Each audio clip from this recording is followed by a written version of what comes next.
sebenar-benarnya seseorang yang mengucap la haula wala quwata illa billah, sebenar-benarnya dia menyerahkan diri dia kepada Allah Subhanahu Wa Taala.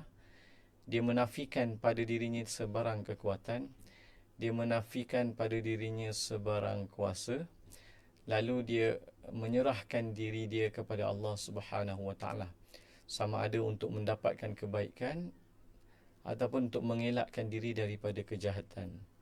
Jadi macam kita sebut, zikir-zikir ni dia merupakan intipati iman. Kenapa kalimah-kalimah zikir ni sangat berharga? Kerana tak lain tak bukan, ia adalah merupakan intipati iman.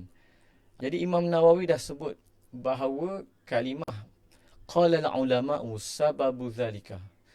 Para ulama telah mengatakan bahawa sebab kenapa kalimah ini dianggap sebagai ataupun disebut oleh Rasulullah SAW daripada perbendaharaan syurga. Why? Imam Nawawi mengatakan kalimah ini disebut sebagai kalimah istislam dan tafwid.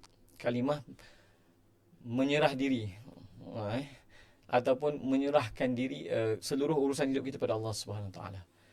Jadi dalam zaman-zaman yang sukar ini, maka banyakkan zikir ini. Banyakkan zikir ini. InsyaAllah nanti kita akan tengok antara kelebihan-kelebihan zikir la haula wala quwwata illa billah adalah dia menutup pintu-pintu kemudaratan dan pintu-pintu kerisauan. Ya.